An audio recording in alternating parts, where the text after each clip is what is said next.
ଷଷ୍ଠ ସପ୍ତମ ଅଷ୍ଟମ ନବମ ଦଶମ ବିଏସ୍ସି ସିବିଏସ୍ଇ ବିଷୟର ସଂସ୍କୃତ ବିଷୟର ଆମେ ଓଡ଼ିଆ ଅର୍ଥ କରିବା ସହିତ ପ୍ରଶ୍ନ ଆଲୋଚନା କରୁଛେ।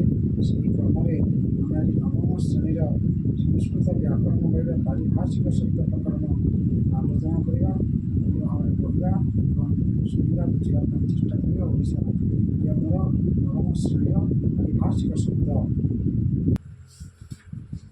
ପାରିଭାଷିକ ଶବ୍ଦ ପ୍ରକରଣରେ ଆମେ ଜାଣିବା ସ୍ୱତନ୍ତ୍ର ଅର୍ଥ ପ୍ରକାଶ କରିବା ଉଦ୍ଦେଶ୍ୟରେ ଏବଂ ସୂତ୍ରମାନଙ୍କର ସଂକ୍ଷିପ୍ତୀକରଣ ନିମନ୍ତେ ବ୍ୟାକରଣରେ ଅନେକ ପାରିଭାଷିକ ଶବ୍ଦର ବ୍ୟବହାର ଦେଖାଯାଏ।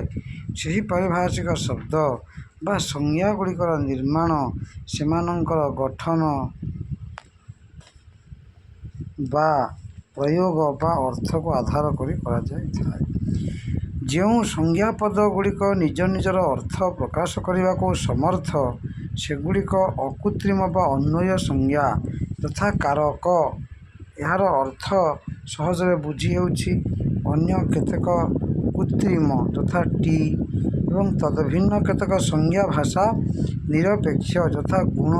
ଏହା ସହଜରେ ବୁଝି ହୁଏ ନାହିଁ, ତେଣୁ ଏଗୁଡ଼ିକ ବୁଝିବା ଆବଶ୍ୟକ।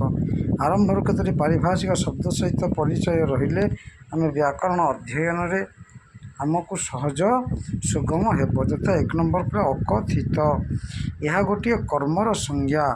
ଦ୍ୱିକର୍ମକ ଧାତୁଗୁଡ଼ିକର ଗୌଣ କର୍ମକୁ ଅକଥିତ କର୍ମ କୁହାଯାଏ। ଉଦାହରଣ ଗାଂ ପୟଃ ଦୁଗ୍ଧି। ଗାଈଠାରୁ କ୍ଷୀର ଦୁହାଁ ଯାଉଛି। କ'ଣ ଦୁହାଁ ଯାଉଛି? କ୍ଷୀର। ଗାମ୍ ଗାଈଠାରୁ, ଗାମ୍ ହେଲା ଦ୍ୱିତୀୟା ବିଭକ୍ତି, ଏହା ଗୌଣ କର୍ମ, ଏହାକୁ ଅକଥିତ ବୋଲି କୁହାଯାଏ। ପୟଃ ହେଉଛି ଦ୍ୱିତୀୟା ବିଭକ୍ତିର ମୁଖ୍ୟ କର୍ମ। ଗୋଃ ଅର୍ଥାତ୍ ଗାଈଠାରୁ ବଦଳରେ ଗାମ୍ ଦ୍ୱିତୀୟା ବିଭକ୍ତିର ପ୍ରୟୋଗ ବିଶେଷ ନିୟମ ଅକଥିତ ଅନୁସାରେ ହୁଏ। ଅକର୍ମକ କ'ଣ? ଯେଉଁ କ୍ରିୟାର ଫଳ ଓ ବ୍ୟାପାର ଉଭୟ ଗୋଟିଏକୁ ଆଶ୍ରୟ କରି ରହିଥାଏ ତାହାକୁ ଅକର୍ମକ ଧାତୁ କୁହାଯାଏ। ଯଥା ବାଳକଃ କ୍ରୀଡ଼ତି। ଏଠି କ୍ରୀଡ଼୍ ଧାତୁ ହେଲା ଅକର୍ମକ। ନୃତ୍ ଧାତୁ ନାଚିବା, ସେ ମଧ୍ୟ ଅକର୍ମକ। ଅଚ୍। ଅଚ୍ କ'ଣ? ପ୍ରଥମ ମାହେଶ୍ୱର ସୂତ୍ରର ପ୍ରଥମ ବର୍ଣ୍ଣ ଅ ଠାରୁ ଚତୁର୍ଥ ମାହେଶ୍ୱର ସୂତ୍ରର ଅନ୍ତିମ ଚକୁ ନେଇ ଅଚ୍ କୁହାଯାଏ। ଯଥା ଅୟୁଣ୍ ରୁଲୁ କେଉଁ ଅୟୌଚ୍। ଅ ଠାରୁ ଚ ପର୍ଯ୍ୟନ୍ତ ଏହା ସ୍ୱରବର୍ଣ୍ଣବାଚକ ବା ଅନ୍ୟ ନାମ। ଏଣୁ ସ୍ୱରସନ୍ଧି ସ୍ୱରାନ୍ତ ଧାତୁ ଓ ସ୍ୱରାନ୍ତ ଶବ୍ଦକୁ ଅଚ୍ ସନ୍ଧି ଅଜନ୍ତ ଧାତୁ ଓ ଅଜନ୍ତ ଶବ୍ଦ କୁହାଯାଏ।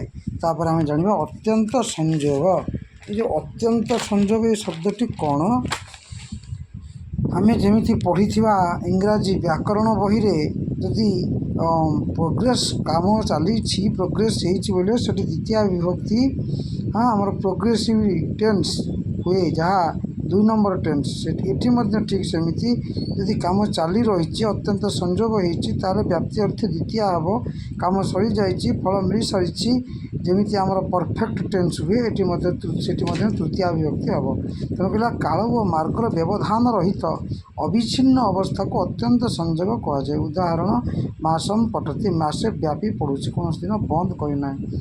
ଅଧିକରଣ କାରକ କ'ଣ? କର୍ତ୍ତା ବା କର୍ମ ସହିତ ସମ୍ବନ୍ଧିତ କ୍ରିୟାର ଆଧାରକୁ ଅଧିକରଣ କୁହାଯାଏ। ଅଧିକରଣ ଠାରେ ସପ୍ତମୀ ବିଭକ୍ତି ହୁଏ।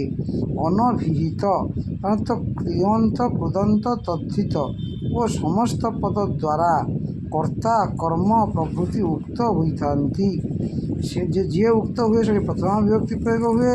ତା ବ୍ୟତୀତ ଅନ୍ୟ କାରକ ବିଭକ୍ତିରେ ଏହି ଅନଭିହିତ ବା ଅନୁକ୍ତ ଶବ୍ଦ ପ୍ରୟୋଗ ହୁଏ। ଅନୁନାସିକ କ'ଣ? ଯେଉଁ ବର୍ଣ୍ଣର ଉଚ୍ଚାରଣ ମୁଖ ଓ ନାସିକାର ମିଳିତ ସହାୟତାରେ ସଂଘଟିତ ହୁଏ ତାହାକୁ ଅନୁନାସିକ କହନ୍ତି। ଆଗମ କ'ଣ? ମିତ୍ରବତ୍ ଆଗମ। କୌଣସି ଶବ୍ଦ ବା ଧାତୁ ଅନ୍ତର୍ଗତ ବର୍ଣ୍ଣ ସମୀପରେ ଅନ୍ୟ ଏକ ଅତିରିକ୍ତ ବର୍ଣ୍ଣର ଆଗମନକୁ ଆଗମ କୁହନ୍ତି। ଯେମିତି ସଂସ୍କୃତ, ସଂସ୍କୃତ। ଆଉ ଗୋଟେ ସ ଏଠି ଆଗମନ ହେଲା। ବନଃ ଯୁକ୍ତ ପତି, ସ ଆଗମ ହେଲା ବନସ୍ପତି। ସନ୍ଧି ନିୟମ ଅନୁସାରେ ନ ପରେ ସ ଆଗମ ହୋଇ ବନସ୍ପତି ହୋଇଛି। ଆତ୍ମନେପଦ ପଦ କ'ଣ? ଯେଉଁ କ୍ରିୟା ବା ଧାତୁର ଫଳ କର୍ତ୍ତା ନିଜେ ଭୋଗ କରେ ତାହାକୁ ଆତ୍ମନେପଦ ଧାତୁ କହନ୍ତି। ଯଥା ରାମଃ ଧନଂ ଲଭତେ। ଫଳ କର୍ତ୍ତୃଗାମୀ ହେଲେ ଧନ ଧାତୁ ଆତ୍ମନେପଦୀ ହୁଏ। ମାତ୍ର ଏହି ନିୟମ ଅନିତ୍ୟ। ଯଥାର୍ଥ ବିଚାର ଲାଗି 1-3-12 1-3-76 ପର୍ଯ୍ୟନ୍ତ ଅଷ୍ଟାଧ୍ୟାୟୀ ସୂତ୍ରରେ ବର୍ଣ୍ଣନା କରାଯାଇଛି। ଆଦେଶ କ'ଣ? ଆମେ ଆଗମ ପଢ଼ିଥିଲେ। ଆଦେଶ ହେଉଛି ପ୍ରକ୍ରିୟାରେ କୌଣସି ବର୍ଣ୍ଣକୁ ହଟାଇ ତା ସ୍ଥାନରେ ଅନ୍ୟ ବର୍ଣ୍ଣର ସ୍ଥାପନକୁ ଆଦେଶ କୁହାଯାଏ। ଯଥା ଦଧି ଯୁକ୍ତ ଅତ୍ର ସମାନ ଦଧ୍ୟତ୍ର, ଇ ସ୍ଥାନରେ ୟ ହେବ। ସ୍ଥା ଧାତୁର ତିଷ୍ଠ, ଦୃଶ୍ ଧାତୁର ପଶ୍ୟ ଆଦେଶ ହୁଏ। ଉପପଦ ବିଭକ୍ତି କାହାକୁ କୁହାଯାଏ? କେତେକ ପଦର ପ୍ରୟୋଗକୁ କେନ୍ଦ୍ର କରି ଯେତେବେଳେ କୌଣସି ନିର୍ଦ୍ଦିଷ୍ଟ ବିଭକ୍ତିର ପ୍ରୟୋଗ ହୁଏ, ସେହି ବିଭକ୍ତିକୁ ସେତେବେଳେ ଉପପଦ ବିଭକ୍ତି କୁହାଯାଏ। ଯଥା ଇନ୍ଦ୍ରାୟ ପୁଷ୍ପାଣୀ ବସଟ୍, ବସଟ୍ ଶବ୍ଦ ଯୋଗରେ ଇନ୍ଦ୍ରାୟ ଚତୁର୍ଥୀ ବିଭକ୍ତି ହୁଏ। ଧାତୁ ବା କାରକ ବ୍ୟତୀତ ଅନ୍ୟ ଶବ୍ଦ ଯୋଗରେ ଯେଉଁ ବିଭକ୍ତି ବିଧାନ ହୁଏ ତାହାକୁ ଉପପଦ ବିଭକ୍ତି କହନ୍ତି। ତା ନମଃ ଶିବାୟ ଧନମ୍ ବିନା ଜୀବନମ୍ ବୃଥା। ଉପସର୍ଗ କ'ଣ? କେତେଟା ଧାତୁ ପୂର୍ବରୁ ଓ ବିଶେଷ ଅର୍ଥରେ ବଳାତ୍ ଅର୍ଥମ୍ ନିୟତେ। କେତେକ ଅବ୍ୟୟ ପଦକୁ ଉପସର୍ଗ କହନ୍ତି। ଯଥା ଆମର ସଂସ୍କୃତରେ 22ଗୋଟି ଉପସର୍ଗ ଅଛି। ପ୍ର, ପରା, ଅପ, ସମ, ସମ୍, ଅନୁ, ଅବ, ନିସ୍, ନି, ଦୁସ୍, ଦୁର୍, ଅଭି, ବି, ଅଧି, ସୁ, ଉଦ୍, ଅତି, ନି, ପ୍ରତି, ପରି, ଅପି, ଉପ, ଆ ବା ଆଂ। ଉଦାହରଣ ହେଲା ଅନୁଗଚ୍ଛତି, ପ୍ରଭବତି, ପୁତ୍ରଃ, ପିତୁଃ ପ୍ରତି। ତାପରେ ଆସିଲା ଉପସର୍ଗ ସଇଲା। କର୍ମ ପ୍ରବଚନୀୟ କ'ଣ? ଏଠି କର୍ମ ଶବ୍ଦର ଅର୍ଥ କ୍ରିୟା। ଯେଉଁ ଉପସର୍ଗ ଗୁଡ଼ିକ ସ୍ଥଳ ବିଶେଷରେ କ୍ରିୟାକୁ ପ୍ରକାଶ ନ କରି ବିଶେଷ୍ୟ ପଦକୁ ନିୟନ୍ତ୍ରିତ କରନ୍ତି ସେଗୁଡ଼ିକ ହେଉଛନ୍ତି କର୍ମ ପ୍ରବଚନୀୟ। ନରାଃ ଦେବାନ୍ ଅନୁ। ଗଣ କ'ଣ? ଯେଉଁ ଯେଉଁ ଶବ୍ଦ ବା ଧାତୁଙ୍କର ସମାନ ବ୍ୟାକରଣଗତ କାର୍ଯ୍ୟ ହୁଏ ସେମାନଙ୍କୁ ଗୋଟିଏ ଗୋଟିଏ ସ୍ଥାନରେ ଏକତ୍ର କରି ରଖାଯାଏ। ତା ସର୍ବ ଆଦି କରି ସର୍ବାଧିଗଣ ଓ ଭୂ ଆଦି କରି ଭାଦିଗଣ ହୋଇଛି। ଗୁଣ କ'ଣ? ଅକାରର ଅର୍ ହେବା, ଏକାର ଓ ଓକାରକୁ ଗୁଣ କହନ୍ତି।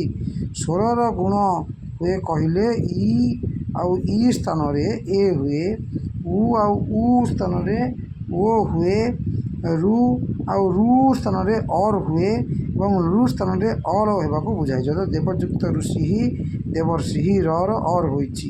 ବିଦ୍ଯୁକ୍ତ ଘञଃ ବେଦଃ, ଇକାରର ଏକାର ହୋଇଛି। ଚୁର୍ ଯୁକ୍ତ ତିପ୍ ଚୋରୟତି, ଚୁର୍ ଉକାରର ଓକାର ଗୁଣ ହୋଇଛି। ଗୁରୁ କ'ଣ? ନା କହିଲା ସଂଯୁକ୍ତ ବର୍ଣ୍ଣର ପୂର୍ବବର୍ତ୍ତୀ ବର୍ଣ୍ଣ ଗୁରୁ ବର୍ଣ୍ଣ। ସଂଯୁକ୍ତ ବର୍ଣ୍ଣର ପୂର୍ବବର୍ତ୍ତୀ ହ୍ରସ୍ୱ ବର୍ଣ୍ଣ, ଦୀର୍ଘସ୍ୱର, ଦୀର୍ଘସ୍ୱର ଯୁକ୍ତ ବର୍ଣ୍ଣ, ଅନୁସ୍ୱର ଯୁକ୍ତ ଓ ବିସର୍ଗ ଯୁକ୍ତ ବର୍ଣ୍ଣ ଗୁରୁ ସଂଜ୍ଞକ। ଟି କ'ଣ? ନା ଶବ୍ଦର ଅନ୍ତ୍ୟ ସ୍ୱରକୁ ଟି କହନ୍ତି। ସଂସ୍କୃତରେ କୁହାଯାଏ ଅଚୋ ଅନ୍ତ୍ୟାଦି ଟି। ତାପରେ ବ୍ୟଞ୍ଜନ ଥିଲେ ଅନ୍ତ୍ୟସ୍ୱର ଓ ବ୍ୟଞ୍ଜନ ମିଶି ଟି ହୁଅନ୍ତି। ଯଥା ରାଜନ ଶବ୍ଦର ର, ଆ, ଚ, ଅ, ନ। ଅନ୍ତ୍ୟସ୍ୱର ଅ ଓ ତତ୍ପରବର୍ତ୍ତୀ ନ ଅର୍ଥାତ୍ ଅନ୍। ଅନ୍ ଶବ୍ଦଟି ହେଉଛି ଟି, କିନ୍ତୁ ରାମ ଶବ୍ଦର ଅନ୍ତ୍ୟସ୍ୱର ହେଉଛି ଅ ହେଉଛି ଟି। ତଦ୍ଧିତ କ'ଣ? ପ୍ରାତିପଦିକରେ ଯୁକ୍ତ ହୋଇ ନୂତନ ଶବ୍ଦ ସୃଷ୍ଟି କରୁଥିବା ଅ, ଇ, ତା ପ୍ରଭୃତି ପ୍ରତ୍ୟୟ ଗୁଡ଼ିକୁ ତଦ୍ଧିତ ପ୍ରତ୍ୟୟ କୁହାଯାଏ। ଯଥା ଦଶରଥ ଯୁକ୍ତ ଇ ଦାଶରଥୀ। ତିଂ କ'ଣ? ଯେଉଁ ପ୍ରତ୍ୟୟ ଗୁଡ଼ିକ ମୂଳ ଧାତୁ ସହିତ ଯୁକ୍ତ ହୋଇ ସିଦ୍ଧାନ୍ତକ କ୍ରିୟାପଦ ନିର୍ମାଣ କରିଥାନ୍ତି ସେହିମାନଙ୍କୁ ସଂକ୍ଷେପରେ ତିଂ କୁହାଯାଏ। ଧାତୁ ରୂପକୁ ତିଙ୍ଗ କୁହାଯାଏ। ଅଷ୍ଟାଧ୍ୟାୟୀର 3-4-78 ସୂତ୍ରର ପ୍ରଥମ ଓ ଅନ୍ତିମ ବର୍ଣ୍ଣକୁ ନେଇ ତିଂ ପ୍ରତ୍ୟାହାର ଗଠିତ ହୋଇ ଏଥିରେ ମୋଟ 18ଟି ପ୍ରତ୍ୟୟ ମଧ୍ୟରୁ 9ଟି ପରସ୍ମୈପଦୀ ଓ ଶେଷ 9ଟି ଆତ୍ମନେପଦୀ ଧାତୁରେ ଲାଗିଥାନ୍ତି। ତାପରେ ଆସିଲା ଅକୃତ ପ୍ରତ୍ୟୟ। ଅକୃତ ପ୍ରତ୍ୟୟ କ'ଣ? ଧାତୁ ସହ ଯୁକ୍ତ ହୋଇ ସଂଜ୍ଞା ପଦ, ବିଶେଷଣ ପଦ, ଅବ୍ୟୟ ପଦ ନିର୍ମାଣ କରୁଥିବା ତିଂ ଭିନ୍ନ ପ୍ରତ୍ୟୟମାନଙ୍କୁ କୃତ୍ ପ୍ରତ୍ୟୟ କୁହାଯାଏ। ଏହି ପ୍ରତ୍ୟୟ ଗୁଡ଼ିକ ହେଲେ ଶତ୍ରୁ, ସାନଚ୍, ଣ୍ୟତ୍, କ୍ତ, କ୍ତବତୁ, କ୍ତ୍ୱା ଇତ୍ୟାଦି ଓ ଏତଦ୍ଦ୍ୱାରା ନିର୍ମିତ ପଦଗୁଡ଼ିକ ଧାତୁମୂଳକ ଅଟନ୍ତି। ପଦ କ'ଣ? ବିଭକ୍ତି ଚିହ୍ନ ଲାଗିଥିବା ଶବ୍ଦ, ଧାତୁରୂପ ଓ ଅବ୍ୟୟ ଗୁଡ଼ିକୁ ପଦ କୁହାଯାଏ। ପ୍ରକୃତି କ'ଣ? ମୂଳ ପ୍ରାତିପଦିକ ବା ଧାତୁ ଯେଉଁଥିରେ ପ୍ରତ୍ୟୟ ଯୋଗ କରି ପଦ ନିର୍ମାଣ କରାଯାଏ ସେମାନଙ୍କୁ ପ୍ରକୃତି କହନ୍ତି। ଯଥା ରାମଃ ପଦରେ ରାମ ଓ ପଠତି ପଦରେ ପଠ୍। ପ୍ରତ୍ୟୟ। ପ୍ରତ୍ୟୟ କ'ଣ? ପ୍ରକୃତି ସହିତ ଯୁକ୍ତ ହୋଇ ଯେଉଁମାନେ ପଦ ନିର୍ମାଣରେ ସହାୟତା କରିଥାନ୍ତି ସେଗୁଡ଼ିକ ପ୍ରତ୍ୟୟ ପଦବାଚ୍ୟ। ଏଗୁଡ଼ିକ ସାଧାରଣତଃ ମୂଳ ପ୍ରକୃତିର ପରେ ଯୁକ୍ତ ହୋଇଥାନ୍ତି। ଏହି ପ୍ରତ୍ୟୟ ହେଉଛି 5 ପ୍ରକାର, ଯଥା ବିଭକ୍ତି ପ୍ରତ୍ୟୟ, କୃତ୍ ପ୍ରତ୍ୟୟ, ତଦ୍ଧିତ ପ୍ରତ୍ୟୟ, ସ୍ତ୍ରୀ ପ୍ରତ୍ୟୟ ଓ ଧାତୁ ଅବୟବ। ତାପରେ ପ୍ରାତିପଦିକ। ଏହି ପ୍ରାତିପଦିକ କ'ଣ? ବିଭକ୍ତି ଚିହ୍ନ ଲାଗିନଥିବା ଯେକୌଣସି ଶବ୍ଦକୁ ପ୍ରାତିପଦିକ କହନ୍ତି। ପ୍ରତ୍ୟୟ, ପ୍ରତ୍ୟୟାନ୍ତ ଓ ଧାତୁ ଭିନ୍ନ ଅର୍ଥଯୁକ୍ତ ବସ୍ତୁବାଚକ ବା ବସ୍ତୁର ବିଶେଷଣବାଚକ ଶବ୍ଦ ସ୍ୱରୂପକୁ ପ୍ରାତିପଦିକ ଶବ୍ଦ କୁହାଯାଏ। ଚନ୍ଦ୍ର, ଜଳ, ବାୟୁ, ଦୃଢ଼, ପ୍ରବଳ, ନୂତନ ଇତ୍ୟାଦି ଏଗୁଡ଼ିକ ହେଉଛି ପ୍ରାତିପଦିକ ଶବ୍ଦ। ସ୍ତ୍ରୀ ପ୍ରତ୍ୟୟ କ'ଣ? ସ୍ତ୍ରୀଲିଙ୍ଗାନ୍ତ ଶବ୍ଦ ନିର୍ମାଣ ପାଇଁ ଆ, ଇ ପ୍ରଭୃତି ଯେଉଁ ସବୁ ପ୍ରତ୍ୟୟ ଯୋଗ କରାଯାଏ ସେଗୁଡ଼ିକୁ ସ୍ତ୍ରୀ ପ୍ରତ୍ୟୟ କୁହାଯାଏ। ଚଟକ ଯୁକ୍ତ ଟାପ ଆ ଚଟକା, ଦେବ ଯୁକ୍ତ ଉଇଁପ ଇ ଦେବୀ। ବୃଦ୍ଧି କ'ଣ? ଆ, ଐ ଓ ଔକୁ ବୃଦ୍ଧି କୁହାଯାଏ। ସ୍ୱରର ବୃଦ୍ଧି ହୁଏ କହିଲେ ଅ ସ୍ଥାନରେ ଆ ହୁଏ, ଇ ବା ଇ ସ୍ଥାନରେ ଏ ସ୍ଥାନରେ ଐ ହୁଏ, ଉ ଓ ସ୍ଥାନରେ ଔ ହୁଏ, ରୁ ସ୍ଥାନରେ ଅର୍ ହୁଏ ଓ ଲୃ ସ୍ଥାନରେ ଆଲ୍ ହୁଏ। ସତ୍ୱଯୁକ୍ତ ଇକ ସମାନ ସାତ୍ୱିକ, ନୀତିଯୁକ୍ତ ଇକ ସମାନ ନୈତିକ, ବୁଦ୍ଧିଯୁକ୍ତ ଇକ ସମାନ ବୌଦ୍ଧିକ। ସବର୍ଣ୍ଣ କ'ଣ? ଯେଉଁ ସକଳ ବର୍ଣ୍ଣର ଉଚ୍ଚାରଣ ସ୍ଥାନ ସମାନ ଓ ଯାହାଙ୍କର ଉଚ୍ଚାରଣରେ ସମାନ ପ୍ରଯତ୍ନର ପ୍ରୟୋଜନ ହୁଏ ସେମାନେ ପରସ୍ପର ସବର୍ଣ୍ଣ।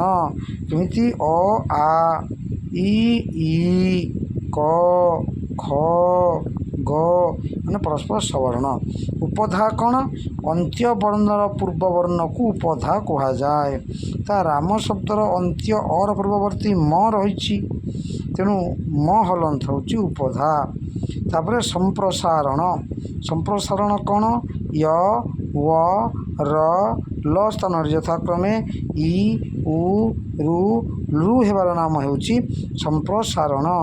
ବଚ୍ର ଉବାଚ, ଅଧିଯୁକ୍ତ ବସ୍ ଯୁକ୍ତ ଅଧ୍ୟୁଷିତ ଏଇଭଳି ଭାବରେ ହୋଇଥାଏ।